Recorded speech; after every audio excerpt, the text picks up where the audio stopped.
সন্তান অসুস্থ হলে মাথায় হাত রেখে একটি দোয়া পড়ুন, আল্লাহ তাআলা সন্তানকে সুস্থ করে দিবেন। বর্তমানে দেখা যাচ্ছে অনেক বাচ্চারা কিন্তু অসুস্থ হয়ে যাচ্ছে, এবং আমাদের যে পরিবেশ, অস্বাস্থ্য পরিবেশ এবং অস্বাস্থ্যকর খাবার আমাদের অনেক বাচ্চাদের কিন্তু অসুস্থ করে ফেলছে। শুধু তাই নয়, দেখা যাচ্ছে অনেক সময় বড় ধরনের ক্ষতিও হয়ে যাচ্ছে। এবং সন্তান যদি অসুস্থ হয় তখন কিন্তু বাবা মার কোনো কিছুই ভালো লাগে না, তখন নিজেদের কোনো কিছুই ভালো লাগে না, মনেও ভালো লাগে না, ঘরেও ভালো লাগে না, বাহিরেও ভালো লাগে না। এজন্য সন্তান যদি অসুস্থ হয়ে যায় তখন একটি দোয়া পড়বেন। নবী সাল্লাল্লাহু আলাইহি ওয়াসাল্লাম এই দোয়াটা পড়তেন। হাসান হোসেন রাদিয়াল্লাহু তাআলা আনহুমা যদি কখন অসুস্থ হতেন তখন তিনি এই দোয়াটা পড়ে ফু দিয়ে দিতেন।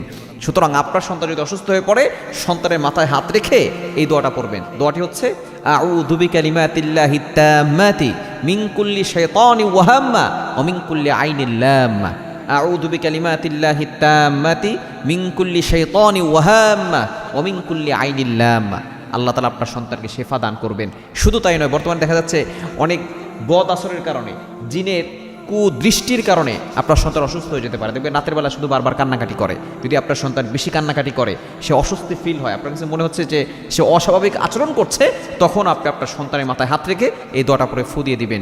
আউযু বিকালিমাতিল্লাহি তাম্মাতি মিন কুল্লি শাইতানিন ওয়া হাম্মা ওয়া মিন কুল্লি আইনিল লাম্মা।